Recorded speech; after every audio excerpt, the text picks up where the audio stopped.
Hi guys, Rita blog cooking চ্যানেলে তোমাদের সবাইকে স্বাগত। আজকে তোমাদেরকে দেখাবো সোয়াবিন আলুর রেসিপি। তেল দিয়ে দিচ্ছি, তেলটা গরম হয়ে গেছে, আমি সোয়াবিনগুলো দিয়ে দেবো। সোয়াবিনগুলো লাল লাল করে ভেজে নেব। এটা আমার সোয়াবিনটা ভাজা হয়ে গেছে, এখন আমি নামিয়ে নেব।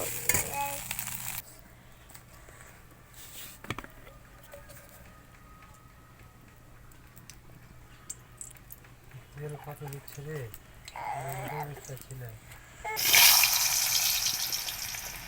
আমি আলুটাকে দিয়ে দিলাম, এখন আলুটাকে ভেজে নেব। দেখো আমার আলুটা ভাজা হয়ে গেছে, আর আলুটার সঙ্গে আমি পেঁয়াজ অ্যাড করে দিয়েছি। এখন আমি এই আলুটার ভিতরে বেটে রাখা মশলাগুলো দিয়ে দেবো। এই মশলাটার মধ্যে আছে লঙ্কা, জিরে, আদা আর রসুন। বেটে রাখা মশলাটা আমি দিয়ে দিলাম। এখন আমি এখানে লবণ দিয়ে দেবো।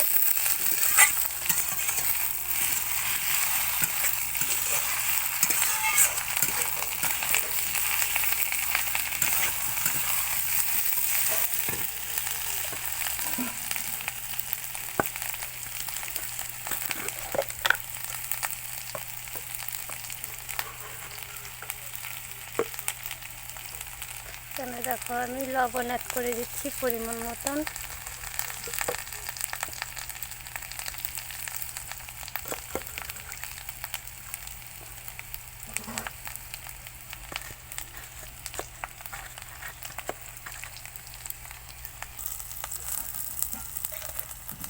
তারপরে দেখো হলুদ গুঁড়ো অ্যাড করে দিচ্ছি পরিমাণ মতন।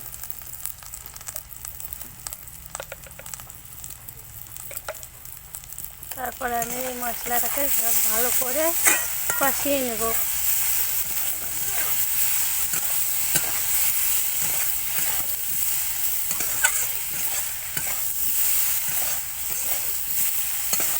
এতে আমি এখন ভেজে রাখা সোয়াবিনটা দিয়ে দেব।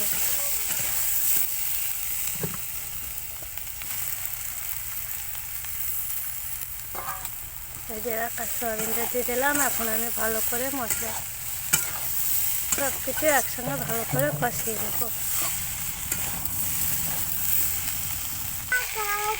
যে সোয়াবিন আলুটা আমার কষা হয়ে গেছে, দেখতে পাচ্ছ কত সুন্দর কষা হয়ে গেছে। আমি এতে এখন জল দিয়ে দেবো, কিছুটা পরিমাণ জল দিয়ে দেবো।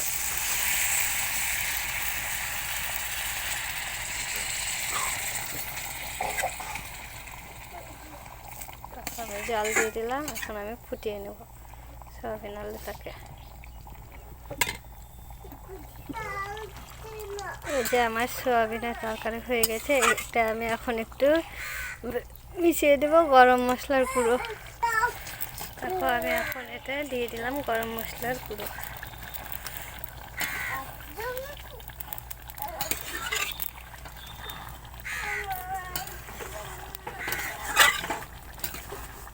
একটা ভরে রুটি সব উল্টা করে দিয়ে চলে যাচ্ছে। আমি নামিয়ে নেব। দেখো এই যে আমি সোয়াবিনটা ঢেলে নিয়েছি একটা গামলাতে। ভিডিওটা ভালো লাগলে like, comment, subscribe and share করে দিও। আর সবাই ভালো থেকো, ততক্ষণ দেখা হচ্ছে।